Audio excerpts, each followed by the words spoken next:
Зохиолч Бүрвийн алтан туул. Тойрогт мөчлөг. 1-р хэсэг. Энэ өдрөөс хойш охин өвдсөнгүй. Харин ч хөөхөн торинон цонхийнсэн царайнд нь цус хуран бууж, хинхүүний хайрыг татсан жигтэйхэн дурсгүй бондоосон царайлаг охин болон өсөж байлаа.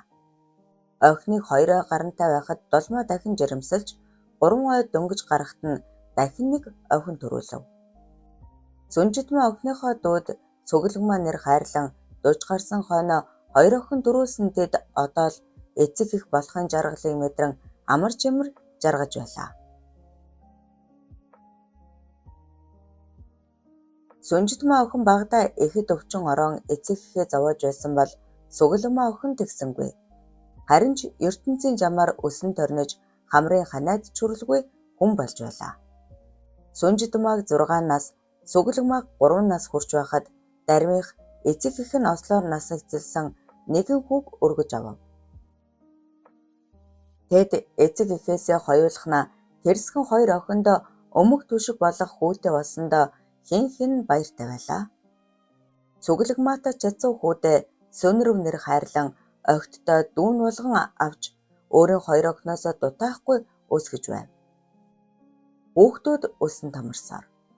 Сөнрөв хүү бадрун том биетэй, ажил сайтай, зөөлөн зантай нэгэн болон өсөж, мал хуй гэрийн бүхэл ажлыг зохицуулна. Сүнжидмаа Цуглэгмаа 2 охин нь ээжигээ дуурайсан өндөр гойлог нуруутай, урт хар гизэгтэй царай зүс тунгалаг сайхан охид болон өсөж байв. Охид сургуульд суралцаж Сөнрөв эцэг эхийнхээ хажууд байж мал маллна. Сүнжидмаа зуны амралтаар ирэхдээ сургууль сурсан бүхнээ дүү Сөнрөвтэй зааж Сөнрөвч бичиг үсгтээ сүрхий суралцдаг байв. Ийхүү сар жилүүд улиран өнгөрсөөр охид 10 дугаар ангиа төгсөн хин цааш суралцахыг хүссэнгүй хоёулаа мал маллаж амьдрахаа шийдцгэн гэртээ ирцгээв.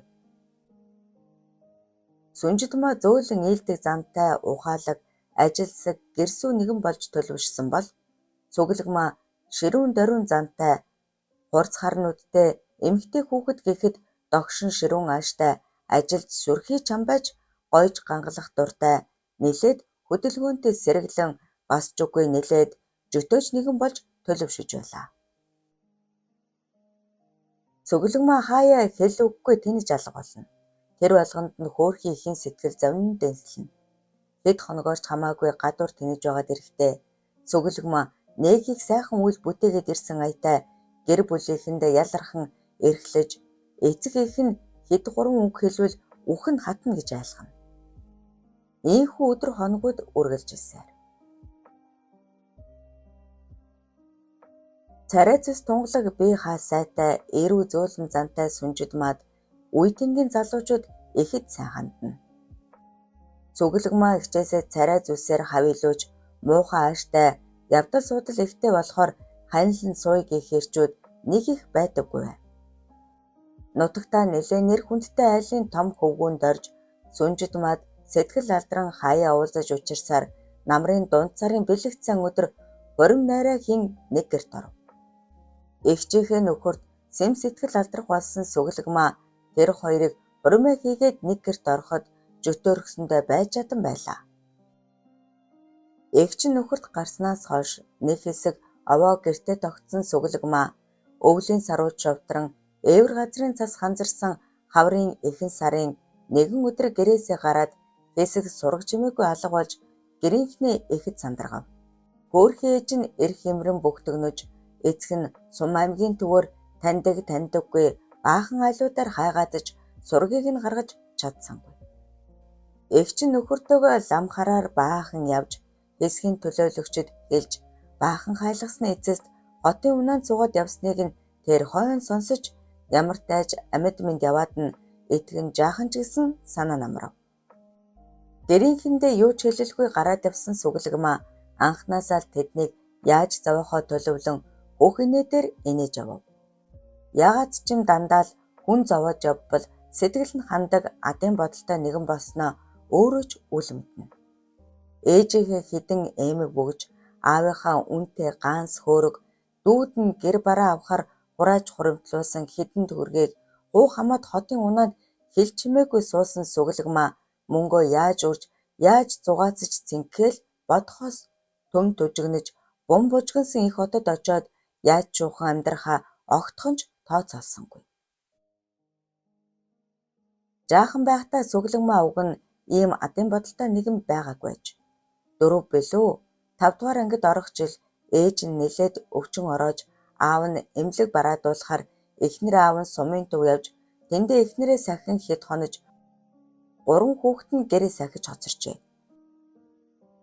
Аав ээж нь байхгүйд хөдөөний хүүхдүүдийн л нэгэн адилаар арамжиргаагаа дааж үлдэж сурсан 3 хүүхэд оройн ажилдаа ядран нам унтаж байтал тэдний гэрийн гадуур хэн нэгэн явах шиг болоход нойронд сэргэг унтдгаараа цочин сэрсэн сугалгамаа эгч дүү хоёроо дуудсанд тэдэн сэрэг шинжгүй унтаад байх тул гутлаа холхиндог өмсөөд дээлээ нүмрэн гарвал гэрийг нь тойрон газрын судал гэлтэй жижигхэн хөөхтөл сөөмөлцөг холхиж байлаа.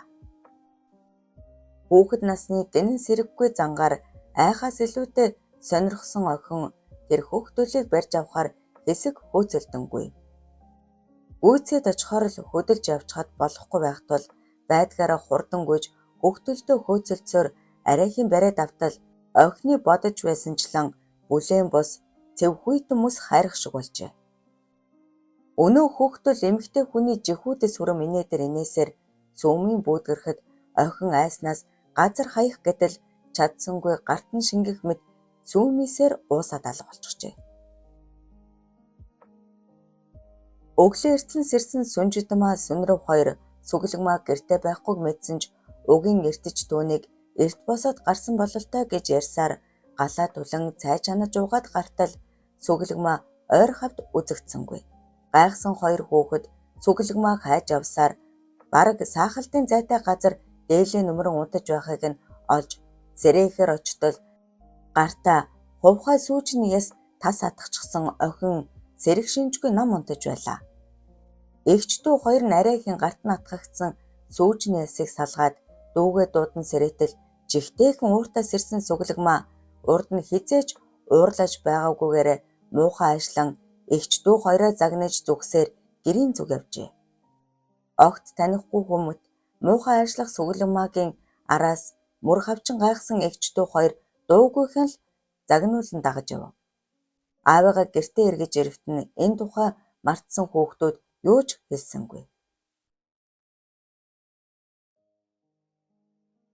Залуу зантан насандаа цэрэг цуухт явж ирээд сумын дарган жолооч болсон даруй нэлээд хөдөлгөөнтэй сэргэлэн ир.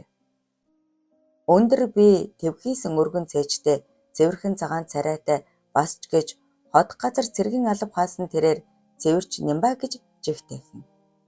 Толитл нэндүүдсэн цагаан суравчгэн цамц таашаагаараа өргөн хар ногоон өмдөн дээр урт дүрээтэй орос хороомон гутал өмсөж галтаатал тосолсон нүүр харагдам гялалзаж хажуу тийш болгосон халимгаа сам гаргаж ирээд самнахт нь хажуугаар зөрсөн ямар ч эмэгтэй эргэж хардаг байлаа. Байнга л ийм ховцлоод сайхан үнэр сэнгэнүүлж явдаг дүүнийг ганган даруй хэмээн хочлоно. Ямар тал байнга цагаан сороочгон цамцтай явдаг дүүнийг нутгийнхан даргын жолооч биш даргашгал харагддаг гэлцэх байдэ.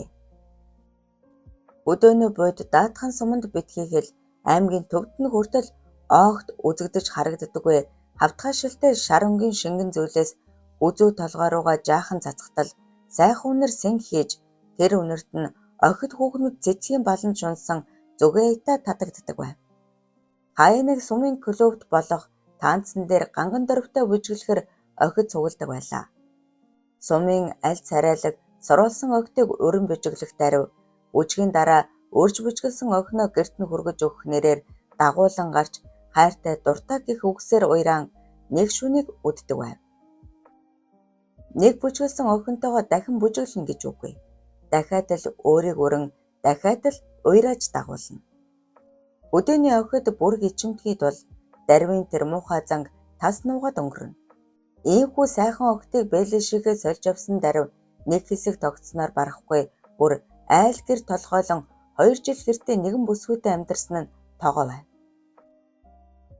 Нутагтаа жаахан нэр хүнд муутай ханьсан ирийнхээ толгой гэддэг их дарим чавганцын ганц охин тоогоод Сэтгэл алдарсан дарив эцэг эхийнхээ хориглож загнасныг ч тоолгүй нэг л өдөр тэднийд хүргэн ороод суучихжээ. Тогоо хинч харсан сайхан бүсгүй хэдийч нутгийн ирчүүд ээжээс нь жирэхэд огт ойртдоггүй байв. 7 удаа гэрэлсэн ч суусан эрс нь бүгд бурхан болж олон эрсийн нэлээд хөрөнгөтэй үлдсэн дарим чавганц ганц охин тогоогоо эрхлүүлэхийн дээдээр эрхлүүлж байдгаа барна. Өрөн мөнгөтэй чавганцын ганц охин дээрээс нь чамгүй царайлаг сайхан бүсгүйтэй гэрлэхийг нь ээж аав нь эрс эсэргүүцэн загнах тул дарив том толгойлон эцэг эхийгээ өгнөөс зөрсөөр өөрөө хадаг тавин ганц охиныг нэхээс нь гуйгаад тэдний гэрт өргөн орж сууснаас хойш жолоожин ажиллаа хийсэнгүй. Нас нь хэдийн 70 хол гарсан ч хөнгөн шингэн дарим хөгшин охин хүргэн хоёртой том гэрээ орчин үеийн айлын жишгээр сайхан тогтжуулж өгөөд өөрөө жижиг гэрээ барин туурга тусгаарлав.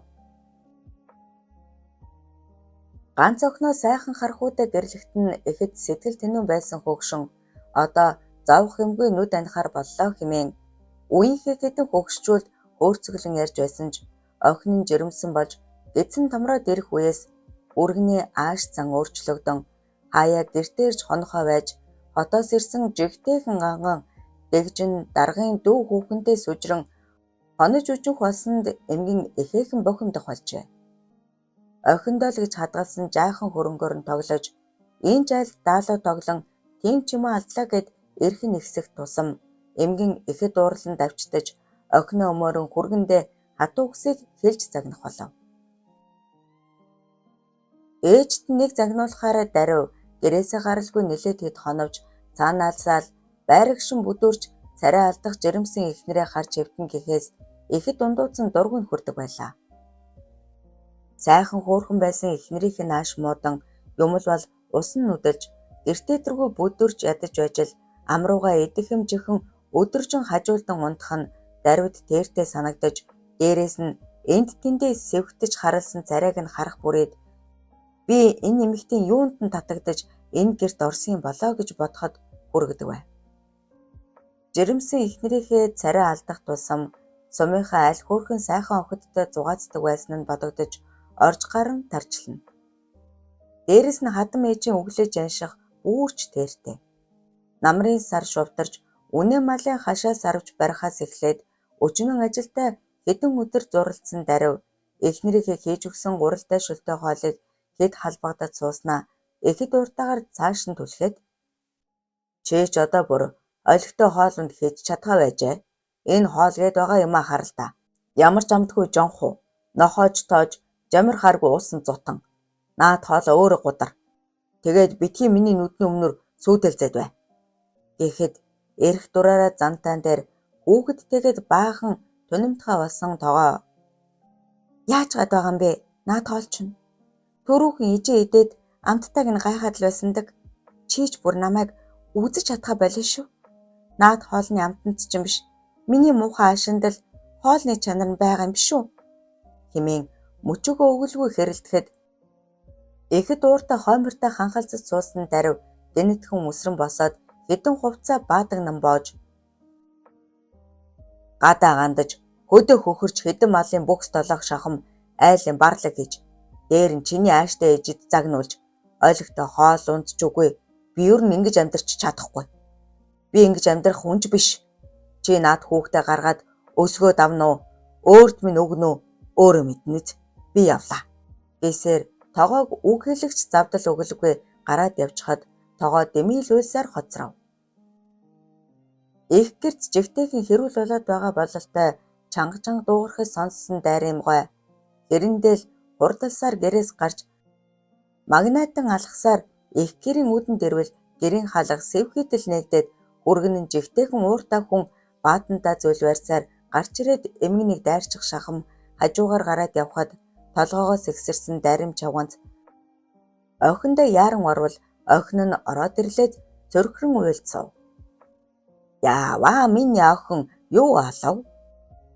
Гэсээр охин аргацсан дарим чавганц охиноосоо болсон явдлыг сонсоод гайгүй дай чи миний ганц охины амьдралаар тоглосон хүн яадгийг хар наа чи Гээсээр ихэд ууртай үүглэж суулаа. Дарив гэрээсээ гараад удалгүй байтал тогоо нэралж жигтэйхэн чанга дуутай булцаасан хөөхөн хүү төрүүлв. Хаяад явсан эцгээ өвдсөн мэд дуурайж төрсөн хүүгээ харах тусам тогоо хүүхний сэтгэл эмтрэн халуун залуунаас анхны ариун нандин гисэн бүхнийг нь авчгаад үнсэнд хайсан шал заятай эргэж ганц ч харалгүйгээр орхиод одсон даривт гомдол улам нэмэгдэнэ. Сэтгэл нь тэргийн тэмдэггүй нэг л хоосон оргиж том алгнууд нь цаанаа л гомдолтой мэлэмрэн хоол унданд дургу болж царай нь гандан нүднийх нь галзуу гунтарсан охиноо харах бүр дарим хөгшний элэг зүрх эмтрэх мэд болж дарвийг зүхнэ. Эли халаг минь хэдий насандаа хийсэн үүлэн үр болоод хөөрхи охин минь ингэж гуниглаж явна. Хичнээн зэрэглэн цаваа галзогтой сайхан охин байлаа.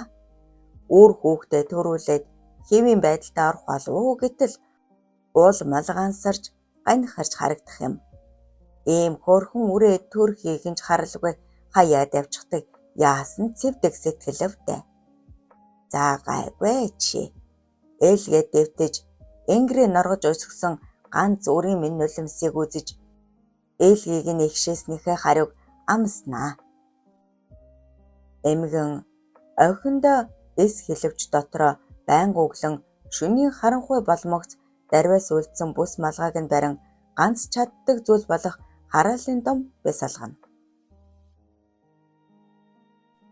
Газрын гүйдлэр дамжуулан хүний бие эрчмийг сорж сүн сүлдээ саруулсан хүн өвчин тулсан ч эдэхгүй ужгирч ажил төрөл хөөцөлдсөн ч бүтэхгүй уруудан доройтож ааш зан мууцаар өвчнөр ч юм уу баг зэргийн осол ч юм уу ямарваа нэгэн шалтгаан тохиолдоход л Тэнгэрийн орноо зорддог тийм нэгэн хараал байдаг аж. Амьдрал дөнгөж хөл тавихаар ядсан 17хан наснда өөрөөсөө өчнөө насаар ахмад нутгийн эр лэгшигт эцгийнхээ хүслээр богтлогдсон оцсон дарим лэгшгийн хончин аюуртай харь дурлалын холбоотой болсноор түүний энэ чөтгөрийн гэмээр амьдрал эхэлжээ. Нутагтаа нэр хүндтэй нилээд хөрөнгө чинээтэй лэгшиг даримыг эхнэрээ болгон авчрахдаа 40 насыг холд авсан байв. Дарим 9 хүүхэдтэй айлын бага охин болж мэндэлэхэд ээж нь төрхийн хүндрэлээр насан эцэслэж олон жил тэднийхтэй айл сайхалд явж бас ч үгүй аавтай нь андгаа тангараг өргөн ах дүүс бололцож явсан лэгшиг анхны эхнэртэйгээ гэрлээд 10-аад жил үдсэн ч үр хүүхэд заяагаагүй тул даримыг өрчилж авахар гуйхад аав нь түүнд өрчлүүлсэнгүй. Харин 17 жилийн дараа насан хөдөл болсон базар өвгөн лэгшгийг дуудуулаад эрэхтэн "Чи бид хоёр ахан дүүсийн андгаа тангараг тавилцаад олон жилийг үдлээ. Одоо миний нас жавж би ханан гэрээсээ холдож хадан гэртээ очиход ойртжээ. Тэр жил миний отхон охиныг мэндэлэхэд чи үрээ болгохоор гуйж байсан ч би чамд өрчлүүлээгүй. Хөөрхий дөө. Тэнгэрийн орноо дэндүү эрт одсон муйжиг өвдсөн мэт дуурайгаа төрчихсөн байсан юм шүү дээ. Муу охин минь. Хэдийгээр чамааг охиныг минь өөрийн мэд хайрлаж, торгонд хөлбрүүлж, толсонд умбуулж өсгөхийг мэдэж байсан ч гэлээ. Төрсөн ахан дүүсээс нь хол өсгөхийг бодсонгүй. Амьдрал хэцүү хатуу, үр минь дутаж гуцаж өссөн ч төрснөөс илүү түүнийг минь хайрлах хэн байх вүлээ. 8 ах эгчийнхээ хайран думбаж өссөн ч охин минь эгэл боргил хэрс важилсан нэгэн болж хүмүүцсэн. Хаанч утсан хэний ч хаяа түшсэн миний үр царай зүсээрэж, ажил үлсээрэж гологдохор болгон өсчээ. Ах нар нь эхнэр авч өрх толгойлон, эгч нар нь хадмын хаяа түшиж, эрийн гэрт очиж бүгд л тус тусын амьдралаа хөөж одцоолоо. Өгшөн хоньны насгүй болсон би хэдий болтол охиноо хажуудаа байлгаж хөлөө хуж болох үлээ. Хэн нэгэн тулах түшигтэй хүний гэргээ болгож явуулбал санаа минь амарч нүд анихтай сэтгэл амар явахсан. Энэ нутагт үрийг минь над чиг хайрлах хүн чамаас өөр алгадаа. Лэгшиг минь. Олон жилийн өмнө үрээ болгохоор гуйж байхад чинь би охиноо өгөөгүй. Одоо харин үрийг минь эхнэрээ болгож авдаа. Хожим удам залах үрийг чинь төрүүлж өгөх болно. Миний үр. Гэхэд аавынхаа гинтийн шийдвэрт дайрам уулгаалдан цочирдож өвгнийг ийм үг хэлэн чинээ санаагүй ирсэн л их шиг юу гэхээ мэдэхгүй мэлмэрэл сов. Дөнгөж 17 настай үзэгсэн төгс сайхан охиноо базар өвгөн энхүү лэгшигт богтлон өгч айлын баг ихнэр болохоор нүдэндээ дүүрэн нүлмэстэй зүрхэндээ дүүрэн гунигтай энж хүнээс бишүүрхэн тэрч хүнээс гэрвшсээр амьдрах гэрийнхээ босхийг давсан дайрамыг лэгшгийн их эхнэр ханд тийм сайхан хүлээж авсангүй. Хөөрхий аав нь отгоо охиноо тулах түшигтэй хүн дагуулсандаа санаа амарсандаа ч тэрв дайрам лэгшиг хоёрын хурамын дараахан өөд болжээ. Хэдийгээр үүр хүүхэд төрүүлэхгүй нэгэн насыг барж байгаадаа аваал нөхрийнхөө өмнө өөрийгөө буруутгагдагч насаараа ханьсан ханих нь өврийг дулаацуулах өөр нэгэн хүн гарч ирсэнд ихэд дургүй байлаа. Лэгшиг их эхнэр ханддаа тусад нь гэр барьж өгөн өөрөө даримтаа нэг гэрт орж түүнийг ихэд хайрлан дээдэлдэгч өчнөө насаар ах хөгшин хүний өврийг дулаацуулж нэг насаараа түүнтэй амьдрна гэдэг өөрхий жаалхан бүсгүйд дааж давшгүй даваа шиг санагдана. Ядаж их эхнэр нь дайрамын гიშгсэн мөр бүрийг алдалгүй дагаж гэрээс толгоогоо цухуулгуу гэх шиг хангин нь загнаж элдв муугаар хараан цухна. Үхрийн зэл хоньны хот бүр бие засахт нь хүртэл амдан очиж элдвэр зүгхэн дайрамд нэн тэртэй. Тэгсэн хэрний лэгшгийн хажууд уруул дэвсэн аргадаж бүр заримдаа толгойг нь илж эрхлүүлчих байх шиг. Лэгшиг хэдий дайрамыг хамаг байдгаараа хайрлан дээдэлдэгч гэлээ баг залуу эхнэрээ алдаж үний нүдний болоо боловдоо гэх их эхнэрийнхээ хатгаасаар заримдаа түүнийг ихэд хардан харамлаж хэд хэдэн удаа гар хүрсэн нь бий. Нэгэнд нь хайрлагдан харамлуулж нөгөөд нь хараадан зүхэгдэж айлын шовдор хүүхэд мэд нэгнийх нь нүднээс дальцчин нөгөөгийнх нь хараанаас айж бэмбэгнэж явсаар дайрам өөрт нь ихэд элгэмсүү хандах хончин залуу аюурт өрн ирэхгүй татагдан дурлах болов. Дайрамыг ирсэн цагаас үүр дөнгөж гэгэрхэд орж ирэн гал тулж гэрээг нь дулаацуулан гэрийнх нь аахар шахар ажлыг хийж өгдөг бөхтгөр жижигхэн эмгэн аюурын ээж бөгөөд тэр эмгэн дайрамыг ихэд өрөвдөн хайрлана. Өдий болтол эхийн хайр гэжиг амсаж үзээгүй дайрам эмгэнд ихэд элгэмсэн дотонсож лэгшгийг эзгүйд бүхий л зовлон жаргалаа ирж сэтгэлээ тайтгаруулна. Нүдэндээ нулимс тунруулан завлангаа арих жаалхан бүсгүйг дуулуур даяа сонсож үсийг нь нэлбэн аргадах эмгэн түүнийг төрүүлээд нарт ертөнцөөс одсон ижийг нь орлохоор ирсэн бурхны элч мэд санагдана. Ийм нэгэн хэцүүхэн тавилан донд хончин залуу аюур түүний ээж хоёр гарч ирсэн нь дайрамын амьдралд өнгө гэрэл нэмж аюур дайрам нар нууцаар уулзаж явсаар дайрам жирэмсэлж орхив. Нэгдүгээр хэсэг төгсөв.